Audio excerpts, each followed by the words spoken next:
안녕하세요. 오늘 밤 우리 함께 일부. 혹시 여러분도 이런 경험 있으신가요? 방금 뭔가 하려고 일어났는데 막상 주방에 도착하고 나니 내가 왜 왔지? 싶은 순간, 아니면 핸드폰을 찾다가 냉장고 안을 뒤졌던 기억. 그럴 때마다 나도 모르게 혼잣말이 나오죠. 나도 이젠 늙었나? 그런데 오늘 저는 여러분께 말하고 싶습니다. 그것은 단순한 노화가 아닙니다. 그리고 더 중요한 건 그건 치매도 아닙니다. 저는 정영숙이고 30년 넘게 뇌과학을 연구해 왔습니다. 수천 명의 노인을 만나면서 똑같은 질문을 수도 없이 들었습니다. 교수님, 저 치매일까요? 그 질문에 저는 항상 이렇게 답합니다.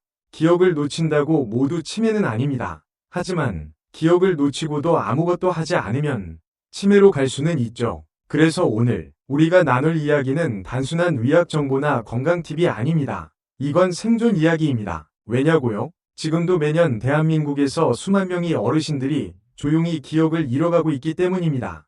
그리고 그 시작은 대부분 내가 요즘 좀 깜빡한다는 평범한 생각에서 비롯됩니다.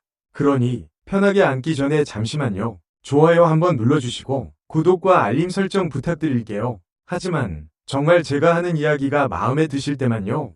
그리고 오늘 밤 여러분은 어디에서 이 영상을 보고 계신가요? 댓글로 위치와 지금 시각을 남겨주세요. 여러분이 있는 그 자리와 함께 저도 이 여정을 함께하고 싶습니다. 이제 불을 끄고 조용한 선풍기 소리를 배경 삼아 오늘 밤 우리의 여정을 시작해볼까요? 그 밤은 이상할 만큼 조용했다. 거실 시계 초침 소리마저 귀에 거슬릴 정도였다. 나는 불을 끄고 창문을 닫고 혼자만의 공간에 앉아 있었다. 하지만 내 머릿속은 조용하지 않았다. 얼마 전 어머니께서 내 이름을 잊어버리는 걸 2번이나 겪은 후로 나는 매일같이 스스로에게 질문했다. 나도 그렇게 될까? 뇌과학자로 살아오면서 많은 환자들을 봐왔다. 자식의 얼굴을 잊는 어머니, 오늘 아침 먹은 것을 기억 못하는 아버지, 그리고 이름 대신 저 사람이라 부르기 시작하는 순간들. 그건 단순한 기억력 문제가 아니었다. 그건 관계의 파괴였고 존엄의 무너짐이었으며 존재의 붕괴였다. 하지만 아이러니하게도 가장 많은 사람들이 그것을 자연스러운 노화라고 말한다. 그 나이쯤 되면 다 그래. 우리 아버지도 그랬어. 치매는 피할 수 없어. 하지만 여러분, 이건 진실이 아닙니다. 치매는 나이 때문에 생기는 병이 아닙니다. 실제로 제가 만난 어떤 분은 84세임에도 불구하고 나보다 더 또렷하게 일정을 기억하셨습니다. 그분은 하루도 빠짐없이 걷고 매일 아침 일기를 쓰며 일주일에 2번씩 기타 수업을 들으셨어요. 반면 61세였던 다른 한 분은 은퇴 후 2달 만에 혼잣말을 시작하시고 3달째에는 손자 이름을 3번이나 틀리셨습니다. 그분은 TV만 보셨고 아내와의 대화도 점점 줄어들었으며 혼자 있는 시간이 늘어났죠. 그 차이는 생활 습관이었습니다. 오직 그 한 가지였습니다. 여러분, 여기서 제가 드리고 싶은 말은 아주 단순합니다. 기억은 운명이 아닙니다. 습관입니다. 그리고 오늘 밤 제가 나눌 이야기의 대부분은 바로 그 습관에 대한 것입니다. 기억을 지키는 습관, 존재를 지키는 습관, 그리고 인간을 지키는 습관. 물론 오늘부터 모두를 바꾸긴 어렵습니다. 저도 아침형 인간이 되려고 커피를 끊어보려다가 오후 3시에 맥없이 쓰러졌으니까요. 그래서 저는 여러분께 완벽을 요구하지 않겠습니다. 그 대신 한 걸음, 단 한 걸음부터 함께 걷자는 제안을 드릴게요. 이야기를 시작하기에 앞서 오늘 밤 여러분에게 하나의 약속을 부탁드립니다. 당장 오늘 내가 듣는 이야기 중 한 가지라도 해볼 용기를 가지겠다고.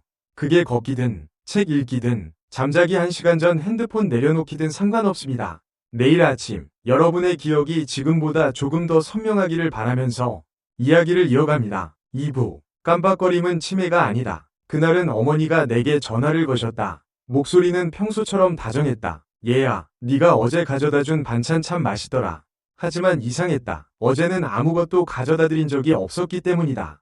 나는 장난스럽게 웃으며 되물었다. 엄마, 무슨 반찬이요? 어제는 안 갔잖아. 그 순간 전화기 너머의 침묵은 길고 무거웠다. 이런 순간 많은 자녀들이 느낀다. 아, 우리 엄마 이제 시작된 건가? 그리고는 바로 검색을 시작한다. 치매 초기 증상, 건망증과 치매 구분법, 기억력 감퇴 나이. 그런데 많은 분들이 여기서 큰 착각을 한다. 깜빡하는 것은 치매는 아닙니다. 그리고 이 착각이 문제를 더 크게 만든다. 사람들은 자신의 건망증을 두려워하며 숨기기 시작하고 숨기려다 보니 더 외로워지고 외로워지면 뇌는 더 빠르게 침묵해간다. 과학적으로도 건망증과 치매는 완전히 다른 과정이다. 건망증은 기억 저장은 되었는데 꺼내는데 시간이 걸리는 것. 치매는 저장 자체가 아예 되지 않는 상태다. 예를 들어볼까? 건망증 있는 사람은 이렇게 말한다. 그 배우 이름이 뭐였더라? 혀 끝에 맴도는데. 송강호. 하지만 치매 초기 환자는 이렇게 말한다. 배우? 무슨 배우? 그런 사람을 본 적이 없는데?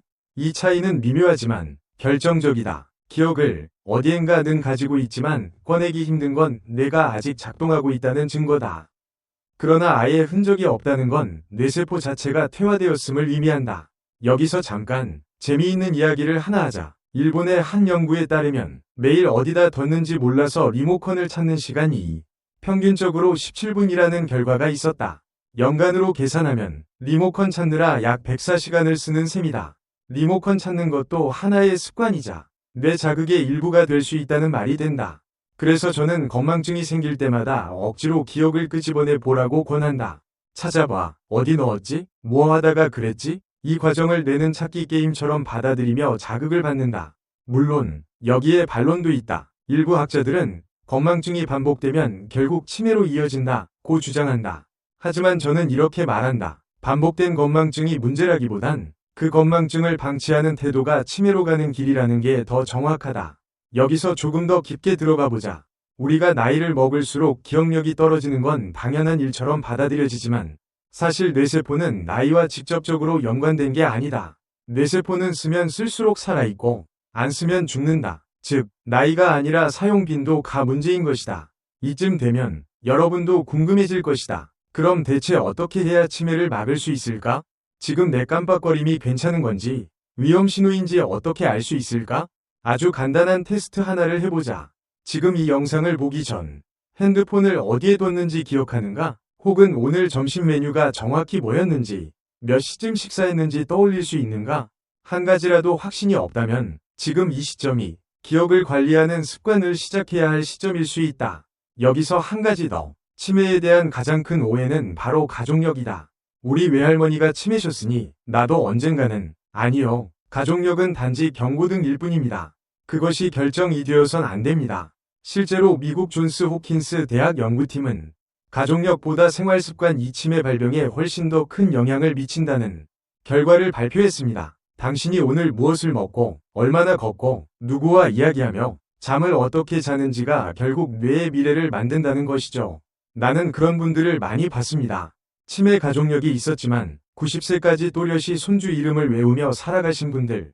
반대로 아무 가족력도 없지만 술, 담배, 야식, 무운동 사콤보로 뇌를 방치하다가 60대 초반에 기억을 잃기 시작한 분들도요.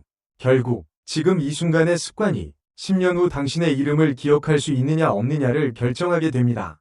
그러니 걱정은 잠시 옆에 두시고 지금부터는 지킬 수 있는 습관 하나를 생각하며 다음 이야기를 따라와 주세요. 생각보다 간단하고 믿을 수 없을 만큼 강력한 방법들이 곧 이어질 테니까요. 3부. 움직이지 않는 하루의 위험. 아침에 눈을 뜨자마자 커피 한 잔. 그리고 소파에 앉는다. TV 리모컨은 손에 쥐어진 채 채널을 이리저리 넘기며 시간을 보낸다. 점심은 대충 라면으로 때우고 다시 소파, 신문을 보거나 스마트폰으로 영상을 보다 잠시 졸기도 한다. 어느새 해가 지고 저녁이 오고 다시 침대. 혹시 이 하루가 너무 익숙하진 않으신가요? 움직이지 않는 하루. 그건 뇌에겐 조용한 독약입니다. 우리 몸은 움직이지 않으면 근육이 줄어들고 심장은 약해지고 폐활량도 떨어지죠. 그런데 뇌는 더 빠르게 반응합니다. 움직이지 않는다는 건 뇌에게 오늘은 쓸 일 없어 라는 신호가 되고 그 신호를 받은 뇌는 그럼 난 쉬어야지 하며 활동을 줄여버립니다. 물론 운동해야 한다는 말은 우리 모두 너무 많이 들었습니다. 그래서 사실은 무뎌졌습니다. 하지만 오늘 저는 조금 다른 방식으로 이야기하고 싶습니다. 운동은 체력을 위한 게 아니라 기억력을 위한 것입니다. 한 연구에서는 매일 걷는 사람과 그렇지 않은 사람 사이에 뇌 크기 자체의 차이가 존재한다고 밝혔습니다. 특히 기억을 담당하는 해마라는 부위가 걷는 사람들에서는 훨씬 더 크고 활동적이었습니다. 그리고 뇌의 혈류량, 움직이지 않으면 뇌로 가는 피의 흐름이 약해집니다. 산소도, 영양도 덜 들어가죠. 그러니 뇌세포는 배고프고 목말라지며 죽어가기 시작합니다. 제가 만난 어느 노인분은 이렇게 말하셨어요. 나는 지금까지 몸은 살리려고 매일 약을 먹었는데 뇌는 한 번도 신경 써본 적이 없네요. 그 말이 그렇게 가슴을 찔렀습니다. 우리는 병원에 가면 혈압, 혈당, 심장 수치 다 체크하지만 뇌의 활력을 측정해 본 적은 없습니다. 그러고 보면 참 묘합니다. 우리가 뇌를 제일 많이 쓰는 것 같지만 실제로는 가장 무심하게 방치하는 기관이기도 합니다. 심지어 어떤 분은 나 요즘 뇌 안 써서 뇌가 썩었나 봐요 라고 농담까지 하시는데 죄송하지만 그건 농담이 아니라 진단입니다. 물론 여기서 또 반론이 나올 수 있습니다. 꼭 운동 안 해도 머리만 많이 써도 뇌는 좋아진다. 맞습니다. 하지만 문제는 머리를 쓰지 않게 되는 상황이 대부분 움직이지 않는 상황이라는 겁니다. TV를 보며 머리를 쓴다고요? 사실 TV는 뇌에게 받아들이기만 하라는 수동적인 자극입니다. 반면 몸을 움직이면 뇌는 즉각적으로 판단하고 균형을 잡고 주변을 인식하며 활성화되기 시작합니다. 운동이 뇌에 미치는 영향 중 가장 놀라운 건 바로 BDNF라는 단백질의 분비입니다. 이 BDNF는 뇌세포를 성장시키고 회복시키는 역할을 합니다. 쉽게 말하면 뇌의 비료 같은 존재죠. 조금 과장하자면 하루 30분이 걷기는 뇌세포 보습팩입니다. 또 하나 흥미로운 사실, 매일 같은 시간에 같은 경로로 걷는 것보다 조금씩 새로운 길을 걸어보는 것이 뇌의 공간 인식 능력과 적응력을 향상시킨다고 합니다. 예를 들어 집 앞 공원을 돌다가 하루는 반대 방향으로 걸어보거나 다른 시간대에 같은 길을 걸어보는 것만으로도 뇌에게는 새로운 미션이 부여되는 셈이죠. 이쯤 되면 운동을 하지 않을 이유가 없어 보이죠? 그런데도 많은 분들이 이렇게 말합니다. 무릎이 안 좋아서, 날이 더워서, 걷기 싫어서. 하지만 뇌는 정직합니다. 움직이지 않으면 정말로 멈춰버립니다. 그리고 그 멈춤은 기억부터 시작됩니다. 하루 중 단 10분이라도 좋습니다. 집안에서 제자리 걷기부터 시작해도 됩니다. 중요한 건 별표, 지속과 위도 별표입니다. 나는 지금 기억력을 지키기 위해 걷고 있다. 이렇게 마음을 먹고 걸으면 뇌는 그 신호를 읽습니다. 그리고 그 순간부터 당신의 뇌는 다시 깨어나기 시작할 겁니다. 4부 고립된 삶과 뇌의 침묵. 요즘은 이상할 정도로 조용하다. 어머니 댁에 갔을 때 TV 소리만 컸다. 식탁 위엔 차갑게 식은 반찬들. 벽에 걸린 시계는 멈춰 있었고 어머니는 창밖을 멍하니 바라보며 요즘은 누가 날 찾아오는 날이 드물어졌어 라고 말하셨다. 그 말을 듣는 순간 가슴 한쪽이 뻐근해졌다. 단지 방문을 자주 못 해드려서 그런 정도가 아니었다. 그 속엔 고립이란 단어가 숨겨져 있었다. 혼자 있는 시간이 많아지면 뇌는 스스로를 꺼버립니다. 뇌는 기본적으로 자극을 먹고 사는 기관입니다. 그 자극 중 가장 강력한 게 바로 사회적 상호작용입니다. 대화, 눈맞춤, 감정 교류, 이런 것들은 단순한 관계 유지가 아니라 뇌의 복잡한 신경망을 활성화하는 영양소와 같습니다. 혼자 있으면 편할 수도 있습니다. TV를 보고, 책도 읽고, 잔소리도 없고, 하지만 그 편안함이 지나치게 오래 지속되면 뇌는 필요 없는 영역부터 차례로 문을 닫기 시작합니다. 그중 가장 먼저 닫히는 문이 바로 기억과 언어입니다. 혼잣말이 늘어나고, 말할 타이밍을 놓치고, 심지어 단어 선택이 어려워지기 시작하죠. 여기서 재미있는 사실 하나. 미국의 한 대학에서는 노인을 두 그룹으로 나눴습니다. 한 그룹은 매일 동년배 친구들과 1시간씩 대화를 나눴고 다른 그룹은 혼자 퍼즐을 풀거나 독서만 했습니다. 6개월 뒤 두 그룹의 뇌 스캔을 비교한 결과 사회적 교류를 한 그룹의 해마와 전두엽 활동이 훨씬 활발했습니다. 심지어 기억력 테스트 결과도 유의미하게 높았고요. 그러니 이렇게 생각해보세요. 대화는 뇌의 체조입니다. 같은 이야기를 반복해도 괜찮습니다. 말이 꼬여도 괜찮습니다. 중요한 건 말하려는 시도 자체입니다. 어떤 분들은 이렇게 말씀하세요. 혼자 있는 게 편해. 괜히 사람 만나면 피곤하고 상처받아. 네, 공감합니다. 저도 혼자 카페 가서 조용히 있는 시간이 좋거든요. 하지만 문제는 그 혼자가 선택이 아니라 습관이 되어버릴 때입니다. 그땐 이미 고립이 된 것이고 고립은 곧 침묵하는 뇌의 시작입니다. 제가 진료한 한 70대 여성 환자분은 은퇴 후 남편과 대화도 줄고 친구들과도 멀어졌습니다. 식사는 늘 혼밥, TV만 친구 삼아 지내셨죠.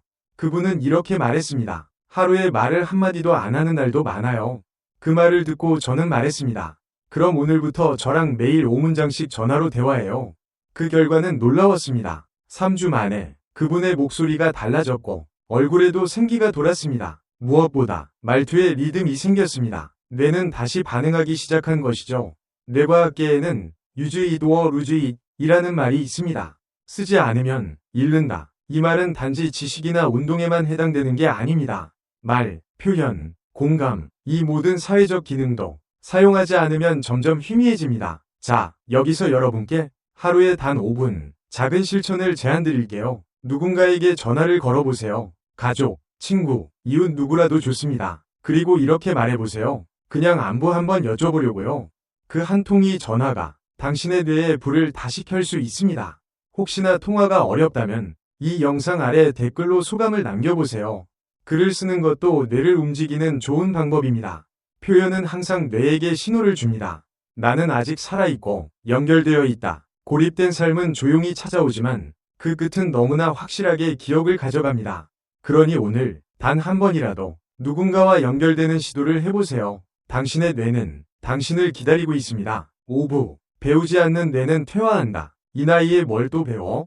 나이 들면 그냥 쉬어야지. 뭘 새로 해. 많은 어르신들이 이런 말을 자주 하십니다. 그리고 그런 말은 마치 관습처럼 굳어져 스스로를 가두는 벽이 됩니다. 하지만 여러분, 진짜 진실을 하나 말씀드릴게요. 뇌는 배우는 순간 살아납니다. 그리고 멈추는 순간 퇴화가 시작됩니다. 우리 뇌는 신경가소성이라는 능력을 갖고 있습니다. 쉽게 말해, 별표. 뇌는 나이에 상관없이 새롭게 연결되고 성장할 수 있다. 별표는 겁니다. 물론 10대나 20대처럼 빠르게는 아니지만 속도가 느릴 뿐 가능성은 평생 유지됩니다. 예를 들어볼게요. 제가 몇 해 전 진료했던 최명희 할머니는 75세에 처음 스마트폰을 배우기 시작했습니다. 그분은 문자 보내는 것도 어려워했지만 매일 손녀에게 보내는 이모티콘 하나, 동네 친구에게 보내는 잘 지내? 라는 카톡 한 줄이 뇌를 움직이게 했습니다. 놀랍게도 6개월 후엔 스스로 앱 설치도 하고 뉴스도 보고 심지어 온라인으로 식재료까지 주문하셨어요. 할머니는 이렇게 말했죠. 내가 이 나이에 핸드폰으로 마늘을 사게 될 줄은 몰랐네. 그 말에 저는 속으로 생각했습니다. 배움에는 나이가 없다는 걸 가장 우아하게 증명해 주셨구나. 여기서 재미있는 실험 하나 말씀드릴게요. 영국에서 65세 이상 노인들을 대상으로 악기 배우기 실험이 있었어요. 그중 일부는 일주일에 2번씩 단 30분간만 피아노를 배웠습니다. 3개월 후 그들의 뇌파 활동은 10년 더 젊은 사람들과 거의 비슷한 수준이 되었고 기억력 테스트 점수도 유의미하게 올랐습니다. 이유는 간단합니다. 악기를 배우는 동안 손은 움직이고 눈은 읽고 귀는 듣고 머리는 해석합니다. 즉, 뇌의 모든 부위가 동시에 작동하는 것이죠. 그렇다면 왜 많은 분들이 배우기를 포기할까요? 그 이유는 크게 두 가지입니다. 첫째, 실수에 대한 두려움. 둘째, 늦었다는 착각. 하지만 저는 늘 이렇게 말씀드립니다. 배우는 데는 완벽함이 필요 없습니다. 필요한 건 반복과 호기심입니다. 예를 들어 요리, 새로운 레시피를 따라 해보는 것만으로도 뇌는 새로운 경로를 형성합니다. 실제로 요리를 자주 하는 노인일수록 인지기능 저하가 덜하다는 연구도 있습니다. 또한 언어를 배우는 것도 탁월한 방법입니다. 외국어 단어를 외우는 것, 간단한 회화를 연습하는 것, 이 모든 과정이 뇌에겐 마치 새로운 운동처럼 작용합니다. 나는 이제 다 늙었는데 뭘? 이 말 대신 이렇게 말해보세요. 나는 아직 살아있고 배울 수 있다. 그리고 오늘 하루 처음 들어보는 단어 하나만 외워보세요. 낯선 음식 하나를 시도해보세요. 아니면 종이와 펜을 들고 오늘 내 기분을 한 문장으로 적어보는 것도 좋습니다. 뇌는 우리가 생각보다 훨씬 단순합니다. 쓰면 살아나고 안 쓰면 죽는다. 그 단순함 속에서 삶의 방향도 기억의 줄기도 함께 결정됩니다. 어떤 분은 묻습니다. 무슨 배움이 치매를 막는다고요? 저는 대답합니다. 새로운 연결이 새로운 기억을 만든다. 그 연결이 이어지는 한 뇌는 꺼지지 않습니다. 마지막으로 여러분께 짧은 퀴즈. 오늘 영상에서 나온 실험 국가 이름이 뭐였죠? 일부러 강조는 안 했지만 기억해보세요. 떠오르셨다면 지금 뇌는 활발하게 작동 중입니다. 떠오르지 않아도 괜찮습니다. 그 질문 자체가 뇌에 자극이 되었으니까요. 그러니 지금 이 순간부터 아무리 작아도 좋으니 하나를 배워보세요. 오늘보다 더 좋은 기억을 위한 첫걸음이 될 테니까요. 6부. 김영자의 놀라운 회복 이야기. 이야기의 중심을 잠시 과학에서 사람으로 옮겨보자. 제가 평생 뇌를 연구하면서도 가장 강하게 기억에 남는 분이 있다. 그 이름은 김영자 어르신. 만나던 날을 지금도 또렷하게 기억한다. 그날 김영자님은 남편과 함께 진료실에 들어오셨다. 그녀는 76세였고 두 눈은 혼란과 두려움으로 가득 차 있었다. 남편은 조용히 말했다. 이 사람이 자꾸 제 이름을 잊어요. 며칠 전에는 밥을 2번이나 지었어요. 그리고 손자 이름도 자꾸 헷갈리고요. 검사 결과는 치매 초기, MRI와 인지기능 검사가 말해줬다. 하지만 진짜 문제는 수치가 아니었다. 김영자님이 속삭이듯 말하셨다. 선생님, 저는 지금 이게 제일 무서워요. 내가 나를 잃는 기분이에요. 그 말이 가슴을 깊게 찔렀다. 그녀는 단지 병을 앓는 게 아니라 자신의 존재가 흐려지는 두려움 속에 살고 있었다. 그날 이후 저는 그녀와 약속 하나를 했다. 매일 단 30분만이라도 동네를 걸어달라고. 그녀는 고개를 끄덕이며 물었다. 그거 정말 효과 있나요? 나는 웃으며 대답했다. 효과 있든 없든 일단 걸어보시죠. 지금 우리가 할 수 있는 가장 큰 싸움입니다. 그녀의 여정은 결코 순탄하지 않았다. 첫날은 7분 걸었고 그날 밤 무릎이 아프다며 전화가 왔다. 둘째 날은 비가 와서 포기했고 셋째 날은 집 앞 편의점까지만 다녀왔다. 하지만 넷째 날 그녀는 12분을 걸었다. 일주일 뒤엔 공원까지 갔다 왔고 한 달 후엔 산책 루트를 스스로 만들기 시작했다. 그리고 3개월이 지났을 때 다시 진행한 인지기능 검사는 무려 20점 향상되어 있었다. 놀랍지 않은가? 약을 바꾼 것도 병원 치료를 강화한 것도 아니었다. 그저 걷기 하나였다. 하지만 걷기의 진짜 변화는 수치가 아니었다. 김영자님은 다시 활짝 웃고 있었고 손자 이름을 또렷하게 부르며 내가 요즘은 눈 떠서 오늘 뭐 할지 생각하면 설레요 라고 하셨다. 이야기는 거기서 끝나지 않는다. 6개월 후 그녀는 동네 노인회에 가입했고 지금은 건강 걷기반 리더가 되었다. 새로운 친구들과 함께 걷고 하루 10점 영영영 보 걷기를 목표로 삼으며 매주 카카오톡으로 이번 주 성취도를 인증하고 계신다. 김영자님의 이야기를 많은 이들이 기적이라 부른다. 하지만 그녀 스스로는 다르게 말한다. 그냥 내가 나를 포기하지 않았을 뿐이에요. 이 말이 왜 그렇게 강하게 남는지 아는가? 치매를 예방하는 진짜 열쇠는 약이 아니라 나는 아직 나다라는 믿음에 있기 때문이다. 물론 그녀의 변화 뒤에는 가족들의 지지와 응원도 있었다. 남편은 함께 산책을 나섰고 딸은 식단을 챙기며 기억력 강화 간식 박스를 선물했고 손자는 함께 말하기 퀴즈를 만들어주는 놀이친구가 되어줬다. 뇌는 그렇게 사랑 속에서 다시 피어난다. 어쩌면 지금 이 영상을 보고 있는 당신의 어머니, 아버지 혹은 당신 자신도 김영자님의 시작점에 있을지 모른다. 혼란스럽고 두렵고 기억이 새어나가는 느낌이 들 수도 있다. 하지만 오늘 그녀가 했던 선택을 따라해보자. 단 30분만 걷기. 모든 변화는 거기서 시작됐다. 다시 생각해보면 그녀는 무언가 대단한 걸 한 게 아니었다.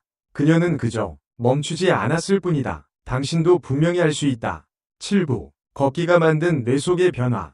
우리는 걷는 것을 너무도 당연하게 여긴다. 매일 하는 동작이고 별로 신경 쓰지 않죠. 하지만 여러분, 뇌과학적으로 보면 걷기는 단순한 이동이 아닙니다. 걷기는 뇌를 일으켜 세우는 생리적 기적입니다. 김영자님 이야기를 들으셨다면 아마 이런 생각 드실 겁니다. 도대체 걷는 게 뭐길래 그렇게까지 뇌에 영향을 줄까? 좋습니다. 지금부터 그 왜에 대해 아주 자세히 말씀드리겠습니다. 먼저 우리가 걷기 시작하면 뇌는 즉각 반응합니다. 걸을 때마다 심장이 뛰고 혈류가 증가하죠. 이 혈류는 뇌로도 흐릅니다. 정확히 말하면 뇌로 가는 혈류량이 30% 이상 늘어납니다. 이건 숫자가 아니라 뇌세포에 산소와 영양분이 급속도로 공급된다는 뜻입니다. 마치 텃밭에 물을 주듯이 걷기는 뇌의 밭에 생명을 불어넣는 행동이죠. 그리고 여기서 중요한 단백질이 등장합니다. 바로 별표 BDNF, 브레인 디라이브드 뉴로트로픽 팩터, 별표입니다. 이름은 길지만 역할은 간단합니다. 뇌세포의 성장과 회복을 촉진하는 비료 같은 물질이죠. BDNF는 운동을 할 때 분비가 가장 활발해지고 특히 유산소 운동 중에서도 걷기가 효과적입니다. 왜냐고요? 걷기는 지속 가능하고 전신을 움직이며 스트레스를 유발하지 않기 때문입니다. BDNF는 뇌에서 가장 중요한 기억 저장소인 해마, 히포캠퍼스에 영향을 줍니다. 걷기 운동을 3개월간 꾸준히 한 사람들은 MRI에서 해마의 크기 자체가 증가한 것이 관찰되기도 했습니다. 여기서 잠깐, 이쯤 되면 여러분도 궁금해질 겁니다. 그럼 얼마나, 어떻게 걸어야 좋을까? 이에 대해 저희 연구소에서 진행한 소규모 실험이 있습니다. 피험자 30명을 3그룹으로 나눴습니다. A그룹, 하루 30분 걷기. B그룹, 하루 10분 걷기, C그룹, 걷지 않음, 4주 후, 기억력 테스트, 스트레스 호르몬 수치, 수면 질 등에서 A그룹은 확연한 개선을 보였고, B그룹은 소폭 향상, C그룹은 오히려 소폭 악화됐습니다. 특히 A그룹은 다음과 같은 공통된 표현을 사용했습니다. 머리가 맑아진 것 같아요. 기억력이 살아나는 느낌이 들어요. 밤에 잠이 더 잘 와요. 이건 단순한 기분 문제가 아닙니다. 실제로 뇌의 생리학적 변화가 일어난 결과입니다. 조금 더 흥미로운 이야기 하나 더 해볼까요? 어느 일본 도시에서는 걷는 노인마을을 만들었습니다. 매일 30분 이상 걷기를 장려하고 주민들끼리 산책 일지를 공유하며 하루 걷기 목표를 체크합니다. 이 마을의 치매 발병률은 인근 마을보다 43% 낮았습니다. 왜냐하면 걷기는 단지 뇌에만 좋은 게 아니라 사회적 연결, 심리적 안정, 리듬감 회복 등 복합적인 효과를 가져오기 때문입니다. 걷는 동안 우리는 주변을 바라보고 가끔 새소리를 듣고 누군가와 인사도 하게 되죠. 이 모든 행위가 뇌에선 감각통합 자극으로 작용합니다. 단, 여기서 중요한 주의점도 있습니다. 아무렇게나 걷는다고 효과가 다 나타나는 건 아닙니다. 예를 들어, 핸드폰 보며 걷기, 뇌에 자극 거의 없음, 불편한 신발로 억지로 걷기, 스트레스 유발, 지루한 루트만 반복, 해마 자극 제한. 이럴 땐 방법을 살짝 바꿔보세요. 가끔은 공원이나 강변 등 자연 속을 걷기, 같은 길이라도 반대 방향으로 걸어보기, 걷는 속도에 리듬을 주며 약간의 박자를 넣어보기, 가능하면 누군가와 함께 걷기, 이런 방식들이 뇌를 더 깊이 깨우는 데 도움이 됩니다. 그리고 마지막으로 하나 꼭 기억해 주세요. 당신이 오늘 30분 걸으면 그 30분은 단지 칼로리를 줄이는 시간이 아니라 10년 뒤 당신이 누군가의 이름을 또렷이 기억할 수 있게 하는 시간입니다. 걷기란 참으로 사소해 보이지만 그 속엔 잊지 않기 위한 의지가 담겨 있습니다. 8부. 내가 좋아하는 걷는 법. 이쯤 되면 질문 하나가 떠오르죠. 그래, 걷는 게 좋다는 건 알겠어. 근데 도대체 어떻게 걸어야 하는 거야? 좋습니다. 지금부터는 무작정 걷기가 아닌 뇌를 진짜로 활성화시키는 걷기의 5가지 원칙을 이야기해 보겠습니다. 첫째, 시간. 하루 30분 이 황금 시간입니다. 10분씩 3번 나누어 걷는 것도 가능하지만 연속으로 30분 걷는 것이 뇌의 리듬 유지에 더 좋습니다. 물론 시작은 부담 없이 처음부터 30분을 강요하지 마세요. 저는 처음 시작하는 분들에게 이렇게 말합니다. 한 곡 듣는 동안만 걷기부터 해보세요. 생각보다 한 곡은 금방 지나가고 다음 곡이 이어지면 어느새 15분은 걷고 있더라고요. 둘째, 속도. 옆 사람과 대화할 수 있을 정도. 너무 느려도 안 되고 숨이 찰 정도로 빨라도 안 됩니다. 적당한 속도는 뇌의 긴장과 안정을 동시에 줍니다. 흥미롭게도 이 정도 속도에서 BDNF 분비도 가장 활발하다는 연구가 있습니다. 마치 뇌가 좋아, 지금 이 리듬 좋아 라고 말하는 듯하죠. 셋째, 규칙성. 하루가 아닌 매일, 일주일에 한 번 2시간보다 매일 20분 이내에는 훨씬 더 효과적입니다. 왜냐고요? 뇌는 지속적인 자극에 반응하는 기관입니다. 끊기지 않는 루틴이 있을 때 뇌세포는 자신이 살아있다고 느낍니다. 넷째, 환경. 가능한 한 자연 속에서 숲길, 공원, 강변, 심지어 나무 몇 그루 있는 골목길도 좋아요. 초록색은 눈을 편안하게 하고 자연의 소리는 뇌의 스트레스를 줄여주는 천연진정제 역할을 합니다. 게다가 바람, 햇빛, 새소리 같은 감각 자극이 함께 주어질 때 뇌는 훨씬 풍부하게 반응하죠. 그리고 다섯째, 변화. 같은 길만 걷지 마세요. 매일 똑같은 경로는 편하지만 뇌는 금방 지루함을 느낍니다. 길을 반대로 걷거나 오늘은 왼쪽 골목으로 돌아보거나 눈높이를 바꿔 가게 유리를 들여다보는 것만으로도 공간 인지 기능에 자극을 줄 수 있습니다. 여기서 재미있는 사실 하나. 길을 외우고 방향을 익히고 새로운 장소를 찾아가는 과정에서 해마는 마치 GPS처럼 작동합니다. 그 기능을 자주 쓸수록 해마는 더 탄탄하게 유지됩니다. 그리고 해마가 튼튼할수록 치매 발병 위험은 낮아집니다. 또 하나 추천하는 방법은 걷기 중 대화를 더하는 것. 누군가와 함께 걷다 보면 속도도 적당히 유지되고 말을 주고받으며 언어 영역까지 자극됩니다. 실제로 걷기 대화요법이라는 심리치료법이 노인 우울증과 초기 인지저하에 효과 있다는 연구도 있습니다. 반면 혼자 걸을 때는 자기 생각을 정리하거나 오늘 감사한 일 3가지를 떠올려 보세요. 긍정 감정은 뇌의 보상 회로를 자극하고 세로토닌이라는 안정 호르몬 분비를 도와줍니다. 그렇다고 걷기가 무조건 경건하고 진지할 필요는 없습니다. 가끔은 그냥 동네 마실 나간다는 느낌으로도 충분합니다. 중요한 건 당신이 움직이고 있다는 사실 하나입니다. 그리고 이쯤에서 생길 수 있는 반론 하나. 무릎이 아파서 오래 못 걸어요. 좋습니다. 그럴 땐 의자에 앉아 다리 들어올리기, 집안에서 제자리 걷기, 음악에 맞춰 손과 발 흔들기, 이런 것도 괜찮습니다. 정확히 말하면 움직임 자체가 목적이지 무조건 거리나 보폭이 중요한 건 아닙니다. 제가 예전에 지도해드린 한 어르신은 거동이 불편하셔서 마루에서만 걷기 연습을 하셨어요. 처음엔 3분도 힘들어했지만 한 달 뒤엔 마루 10바퀴를 돌면서 뉴스 기사 내용을 큰 소리로 읽기까지 하셨죠. 그분의 뇌파는 그 시기 눈에 띄게 활발해졌습니다. 이렇듯 걷기는 누구나 어떤 상황에서든 자기 방식으로 실천할 수 있는 최고의 뇌 운동입니다. 마지막으로 오늘 기억해야 할 한 문장. 잘 걷는 사람은 잘 기억한다. 그 말이 단순한 비유가 아님을 당신의 뇌가 곧 보여줄 것입니다. 9구. 지중해식 식단과 뇌 회복. 아무리 많이 걸어도 매일 운동을 해도 먹는 게 엉망이면 뇌는 제 기능을 다하지 못합니다. 왜냐고요? 뇌는 우리가 먹는 것으로 만들어지기 때문입니다. 우리가 먹는 음식은 단지 배를 채우는 게 아닙니다. 그건 곧 뇌세포의 에너지가 되고 신경 전달 물질의 재료가 되고 기억을 유지하는 연료가 됩니다. 그러니 오늘 이 시간 이후로는 이렇게 생각해 주세요. 내가 지금 이 음식을 먹는 건 내 기억을 선택하는 행위다. 그렇다면 내가 좋아하는 음식은 무엇일까요? 세계 여러 뇌과학자들이 이구동성으로 추천하는 식단이 있습니다. 바로 지중해식 식단입니다. 이 식단은 단순하고 명확합니다. 생선, 올리브 오일, 견과류, 채소와 과일, 통곡물, 이 5가지를 중심으로 구성되어 있고 가공식품이나 설탕, 붉은 고기는 최소화합니다. 여기서 흥미로운 사실 하나. 하버드 의대 연구에 따르면 지중해식 식단을 따르는 사람은 그렇지 않은 사람보다 치매 발병 위험이 33% 낮았습니다. 왜냐고요? 첫째, 생선에는 오메가3 지방산이 풍부합니다. 이건 뇌세포막을 유연하게 만들어주고 정보 전달 속도를 높입니다. 특히 고등어, 연어, 정어리 같은 등푸른 생선이 핵심이죠.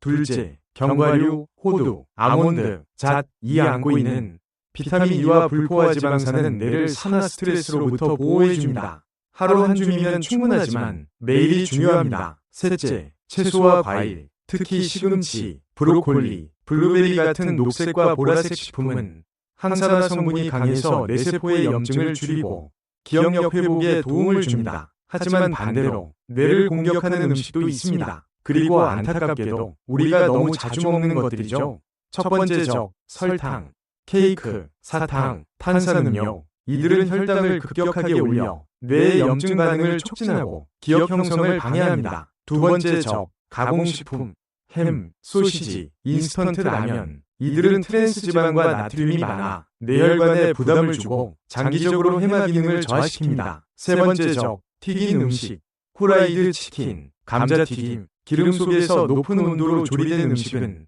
산화된 지방이 뇌세포를 공격합니다. 자, 여기서 여러분께 질문 하나. 오늘 아침 드신 음식이 무엇이었나요? 식빵과 잼, 라면 한 그릇, 아니면 우유와 시리얼? 혹시 그 안에 뇌를 위한 재료가 있었나요?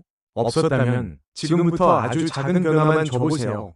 잼 대신 아보카도, 라면 대신 된장국, 시리얼 대신 삶은 계란과 채소.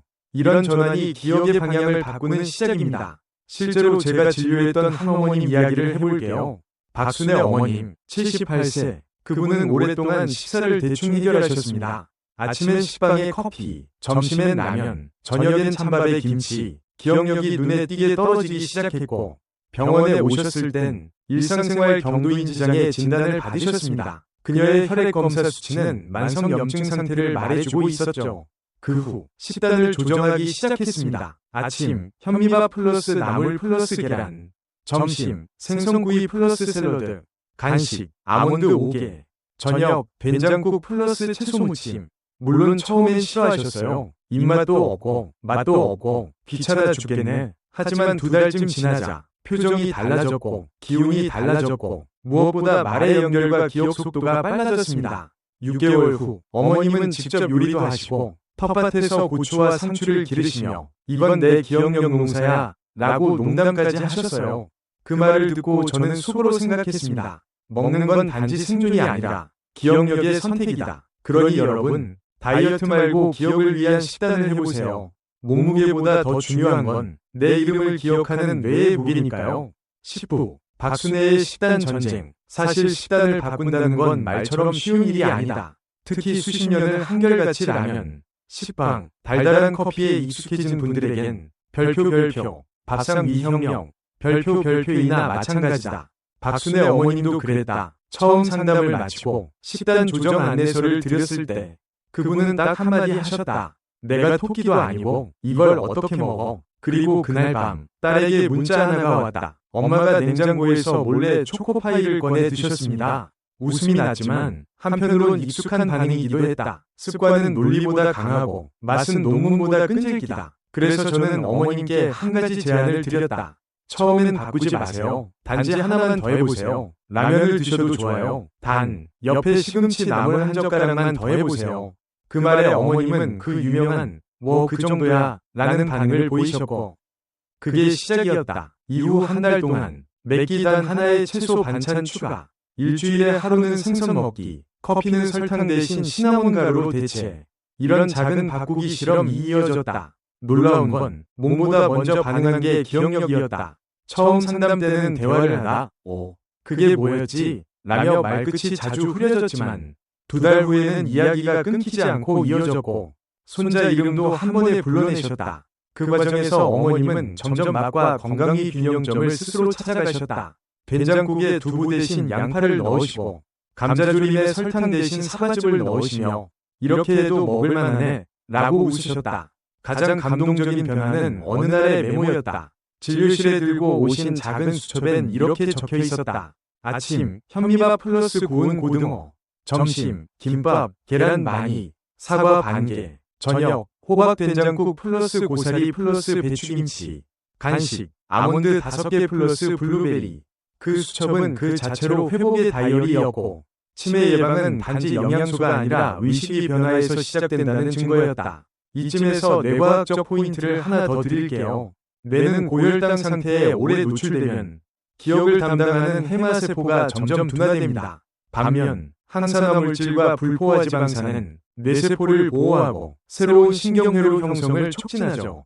다시 말해, 매끼의 선택은 뇌를 죽일 것인가, 살릴 것인가의 기로입니다. 그렇다고 매일 도시락 사들고 다니라는 건 아닙니다. 우리의 목표는 완벽한 식단이 아니라 기억을 위한 최소한의 배려입니다. 가령 이런 식으로 시작해보세요. 물 한 잔에 레몬 슬라이스 하나 띄우기, 하루 한 번, 색깔 있는 과일 먹기, 딸기, 블루베리, 귤 등 라면 먹을 때 나물 반찬 하나 곁들이기, 저녁 늦은 야식은 차라리 삶은 달걀로 바꾸기. 이건 절제가 아니라 기억에 대한 예의입니다. 저는 종종 이렇게 비유합니다. 우리가 먹는 건 단순한 음식이 아니에요. 그건 10년 후 나 자신에게 보내는 메모입니다. 그 메모가 나는 너를 아꼈어, 기억하고 싶었어 라고 말해주는 내용이 되길 바랍니다. 박순애 어머님은 이제 가족 생일을 정확히 기억하시고 가끔은 직접 미역국을 끓여주시기도 합니다. 그녀의 식탁에는 아직도 가끔 라면이 올라오지만 그 옆에는 반드시 무나물이나 삶은 브로콜리가 있습니다. 그건 단지 반찬이 아니라 스스로를 지키는 상징이죠. 그래서 오늘 당신이 먹는 첫 숟가락은 단지 오늘을 위한 것이 아니라 미래의 당신을 위한 기억 한 조각이 될 수 있습니다. 11부, 잠자는 동안 뇌는 씻긴다. 오늘 밤은 푹 자고 싶다. 그 말이 이렇게 절실해질 줄 젊을 땐 상상도 못했다. 하지만 60대, 70대가 되고 나면 잠이 보약이다라는 말의 진짜 뜻이 피부로 느껴진다. 문제는 그게 마음처럼 되지 않는다는 거다. 밤에 잠들지 못하고 잠들어도 자주 깨고 깨면 다시 잠들기 힘들고 결국 새벽 3시에 거실 불을 켜고 조용히 TV를 켜게 된다. 이쯤 되면 많은 분들이 스스로에게 묻는다. 내가 이상한 걸까? 왜 이렇게 자는 게 힘들지? 하지만 여기서 중요한 사실 하나. 노화는 수면의 질에 직접적인 영향을 미칩니다. 즉, 당신이 이상한 게 아니라 당신의 뇌가 나이와 함께 수면 설계를 다시 하고 있는 거죠. 그럼에도 불구하고 우리는 잠을 대충 넘깁니다. 어차피 늙으면 다 그래. 새벽에 깨는 건 당연한 거야. 아니요. 이건 방치해서는 안 되는 문제입니다. 왜냐하면 잠자는 동안 뇌는 청소를 하기 때문입니다. 잠든 시간, 특히 깊은 수면 단계에서 우리 뇌는 글림프 시스템, 글림페틱 시스템을 통해 낮 동안 쌓인 뇌 속 노폐물을 씻어냅니다. 그중 하나가 바로 아밀로이드 베타라는 단백질.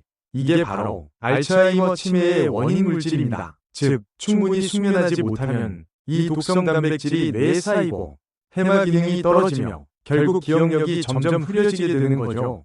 다시 말해, 제대로 자지 않으면 뇌는 망가진다. 여기서 잠깐 흥미로운 데이터 하나. 하루 평균 수면 시간이 7시간 이상인 사람들은 그 이하로 자는 사람들보다 치매 발병률이 32% 낮다는 결과가 있습니다. 그럼 질문 하나. 도대체 어떻게 하면 잘 잘 수 있을까? 좋습니다. 5가지 수면 습관을 소개해 드릴게요.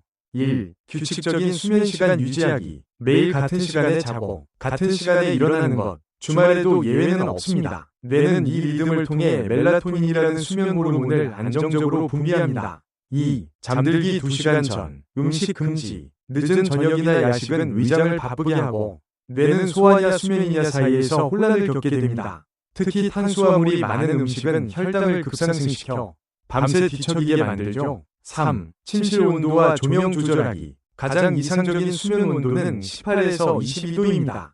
그리고 침실은 완전히 어둡게 하는 것이 좋습니다. 작은 불빛조차 뇌에 낮이다라고 착각하게 만듭니다. 4. 핸드폰과 TV는 침대 밖으로.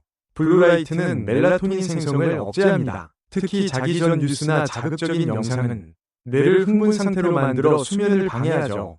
5. 아침 햇빛을 받기. 아침에 햇빛을 20에서 30분만 쬐도 뇌는 밤에 멜라토닌을 더 잘 분비합니다. 자연의 리듬에 몸을 맡기는 것. 그것이 최고의 수면제입니다. 그리고 만약 누워도 도무지 잠이 오지 않는다면 억지로 자려 애쓰지 마세요. 그럴 땐 오히려 뇌가 더 각성됩니다. 대신 조용한 음악이나 4-7의 8호흡법을 추천드립니다. 4초간 코로 숨 들이마시기, 7초간 숨 멈추기, 8초간 입으로 천천히 내쉬기.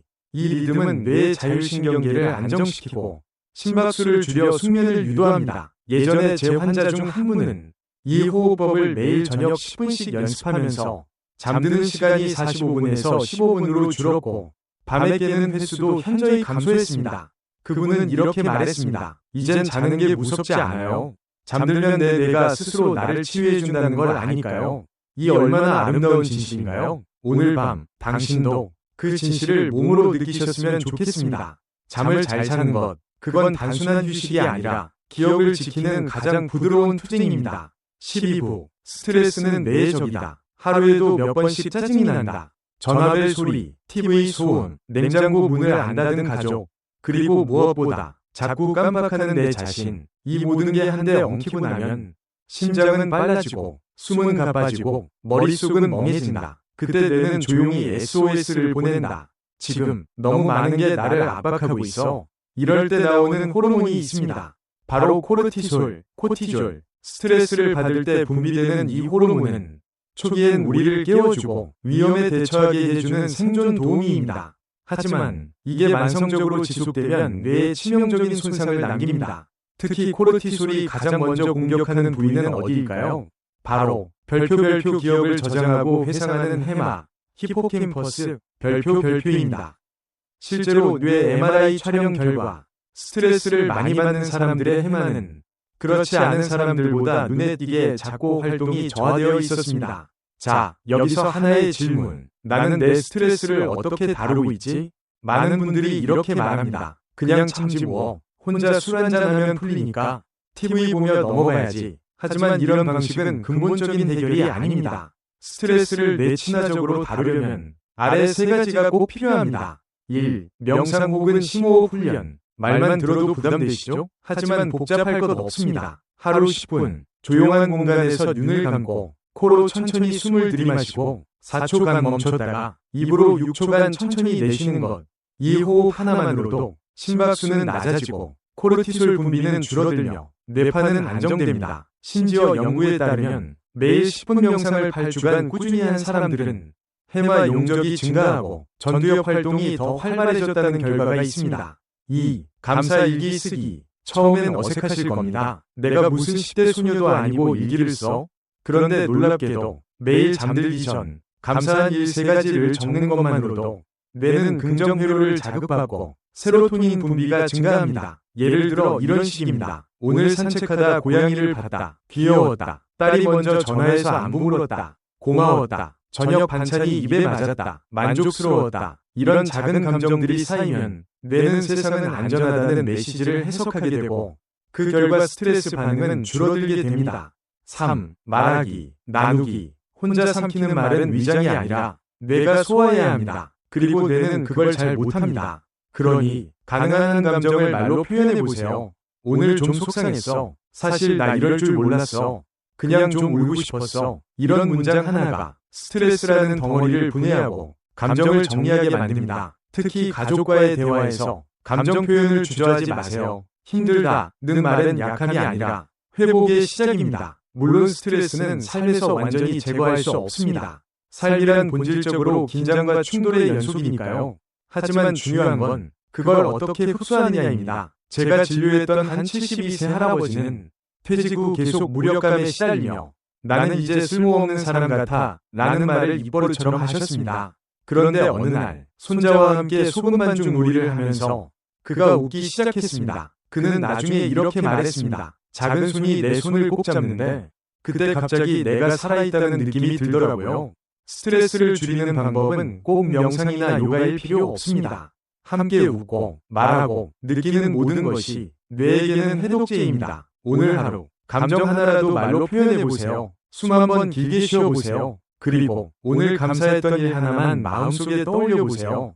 당신의 뇌는 그 순간 살아있구나 하고 속삭일 겁니다. 13부 뇌를 움직이는 5가지 자극. 지금까지 우리는 뇌를 건강하게 유지하기 위한 운동, 식사, 수면, 스트레스 관리에 대해 이야기해왔습니다. 하지만 뇌는 단순히 지켜야 하는 기관이 아닙니다. 그것은 계속 움직이고 연결되고 확장되어야 하는 생명체입니다. 그리고 이 생명체를 진짜로 깨우는 방법이 있습니다. 바로 5가지 뇌 자극 활동입니다. 이건 마치 뇌를 매일 산책시키는 것과도 같아요. 움직일수록 더 넓어지고 더 오래 살아남습니다. 1. 독서 활자를 넘기면 기억이 살아난다.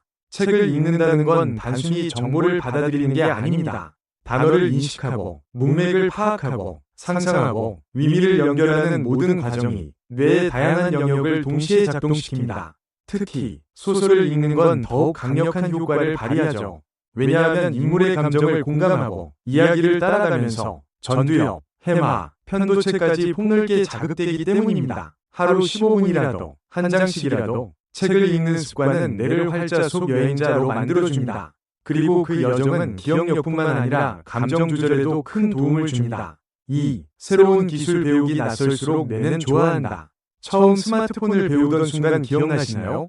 버튼이 너무 많고 손이 따라가지 않고 답답했죠. 하지만 그 불편함 속에 뇌는 크게 활성화됩니다. 낯선 기술을 익히는 과정, 예를 들면 컴퓨터 사용, 스마트폰 앱 설치, 인터넷 검색 등은 뇌세포 간 새로운 연결을 생성하는 데 매우 효과적입니다. 특히 양손을 사용하는 기술은 더욱 탁월합니다.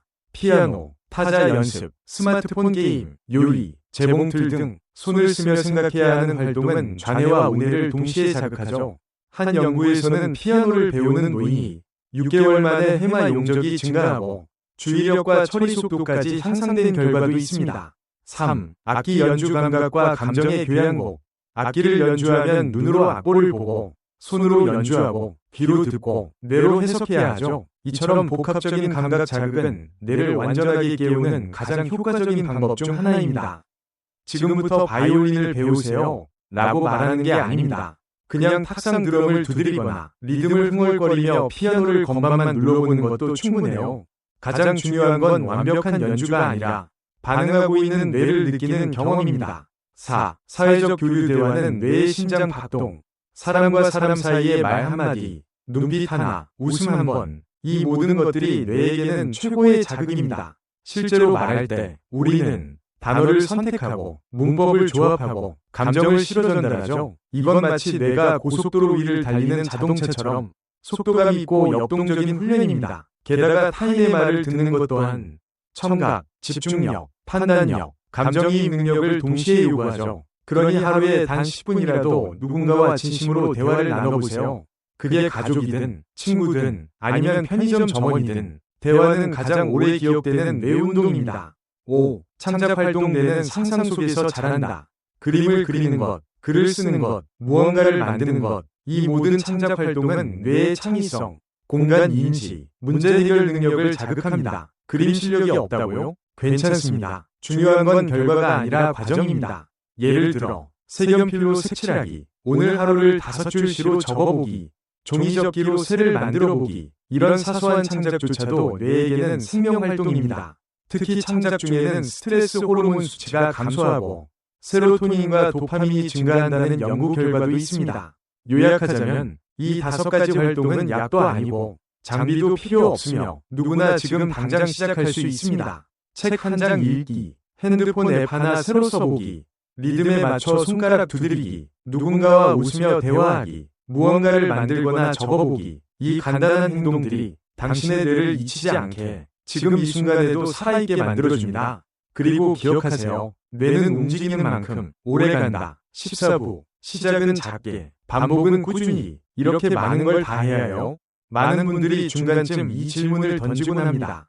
걷기, 식단, 수면, 스트레스, 창의 활동까지 듣다 보면 머릿속이 복잡해지죠. 그 기분 잘 압니다. 실제로 어떤 분은 메모장을 꺼내 해야 할 것 리스트를 적다가 에이 모르겠다 하고 덮어버리셨다니까요. 하지만 제가 지금 드리고 싶은 핵심은 단 하나입니다. 작게 시작하세요. 그리고 반복하세요. 여기서 한 가지 실험 이야기. 미국의 한 행동심리학 연구소에서 두 그룹을 나누어 건강한 습관 형성 실험을 했습니다. A그룹에는 매일 아침 30분 운동, 건강식, 수면 일정 등 총 5개의 건강 목표를 제시했고 B그룹에는 단 하나의 목표만 주어졌습니다. 하루에 물 한 컵 더 마시기. 2달 뒤 놀라운 결과가 나왔습니다. A그룹은 73%가 도중에 포기했지만 B그룹은 89%가 목표를 지속했고 그중 절반 이상은 자발적으로 다른 건강 습관까지 추가하고 있었습니다. 즉, 작은 성공이 다음 습관의 디딤돌이 된다는 거죠. 그래서 저는 이렇게 말합니다. 처음엔 하나만 하세요. 그게 걷기든 수면 시간이든 일기든 상관없습니다. 중요한 건 지금 내가 뭔가를 시작하고 있다는 감각입니다. 예를 들어 걷기를 선택했다면 첫 주 하루 10분, 둘째 주 15분, 셋째 주 음악 들으며 산책, 넷째 주 친구와 함께 걷기, 이렇게 한 발짝씩 늘려가는 구조입니다. 혹은 독서를 선택했다면 첫날 책 표지 열어보기, 둘째 날 목차 훑기, 셋째 날 일종만 읽기, 넷째 날 좋아하는 문장 밑줄 긋기, 이런 식의 쪼개기 전략은 뇌가 부담 없이 새로운 습관을 받아들이도록 돕습니다. 이걸 습관의 적정 온도라고 부르기도 해요. 너무 뜨거우면 대보, 너무 차가우면 흥미가 식죠. 딱 적당히 따뜻한 습관부터 시작해야 몸과 마음이 오래 기억할 수 있습니다. 여기서 또 하나 중요한 원칙, 실패해도 괜찮다는 전제입니다. 하루 걸음을 빼먹었다고요? 밤에 라면을 먹었다고요? 좋습니다. 그건 인간다운 일입니다. 우리의 목표는 완벽한 삶이 아니라 기억을 지키기 위한 유연한 일상입니다. 실제로 습관을 꾸준히 유지하는 사람들의 특징은 계획을 철저히 지키는 게 아니라 계획을 망쳐도 다시 돌아오는 능력이 뛰어나다는 점입니다. 그래서 저는 어떤 분들에게는 시각적 습관 트래커를 추천합니다. 달력에 동그라미를 그리는 것만으로도 나는 지금 하고 있다는 확신이 생기고 그 연속성이 자부심으로 이어지죠. 혹은 친구나 가족과 작은 약속을 만드는 것도 방법입니다. 엄마, 우리 이번 주에 하루만 같이 걷자. 아빠, 내일 아침 메뉴는 내가 만들어 볼게. 이런 말 한마디가 습관을 관계 속의 즐거움으로 바꿔줍니다. 제가 만난 어느 80세 할아버지는 자신만의 방법으로 습관을 이어가셨습니다. 매일 아침 식사 전에 오늘 나를 위한 하나라는 제목으로 포스트잇에 짧은 목표를 적으셨죠. 공원 한 바퀴 걷기, 손자에게 전화하기, 오이지 무침 만들기, 이 작은 약속들이 그분의 뇌를, 기억을, 그리고 일상을 하루하루 붙들고 있었던 것입니다. 마지막으로 한 문장을 기억해 주세요. 습관은 쌓이지 않는다, 스며든다. 그리고 그 스며듦은 지금 당신이 한 걸음 옮기면서 시작됩니다. 15부, 선택의 순간, 미래의 기억을 위하여. 그날 진료실을 나가며 김영자 어르신이 내 손을 꼭 잡고 말하셨다. 선생님, 저 아직 살아있죠? 나는 미소 지으며 고개를 끄덕였다. 그 한마디는 지금까지 들었던 수많은 의료 질문보다 깊었다. 그건 몸의 상태가 아니라 존재에 대한 확인이었기 때문이다. 기억은 단순한 정보 저장 장치가 아니다. 기억은 나 자신에 대한 증거이고 사랑했던 사람들에 대한 기록이며 내가 세상과 맺은 연결고리다. 그리고 그 기억을 지키는 싸움은 매우 조용하게 아주 작게 시작된다. 하루 10분이 걷기, 반찬 하나의 선택, 하루 한 장의 책, 자기 전 감사한 일 3가지. 이 사소한 것들이 10년 후 자기 이름을 또렷이 부를 수 있는 삶과 모든 것을 이뤄가는 슬픈 침묵 사이를 가른다. 여러분은 오늘 그 둘 중 어떤 길을 선택하고 계신가요? 사실 누구도 그 답을 미리 알 수는 없습니다. 하지만 분명한 건 선택은 지금 여기에 있다는 것입니다. 누군가는 이렇게 말할지도 모릅니다. 이젠 너무 늦은 거 아닐까? 아니요. 기억력은 나무가 아니라 풀과 같습니다. 언제든 물을 주면 살아날 수 있어요. 햇빛을 주고 말을 걸고 손을 내밀면 다시 푸르게 자랍니다. 그리고 그 시작은 늘 한 가지 질문에서 비롯됩니다. 나는 오늘 내 뇌를 위해 무엇을 해줄 수 있을까? 이 질문 앞에서 우리는 누구나 치매를 피하는 사람이 아니라 이겨내는 사람이 될 수 있습니다. 여기까지 함께 해주신 여러분, 지금 이 순간 조용히 두 눈을 감고 당신의 가장 소중한 기억 하나를 떠올려 보세요.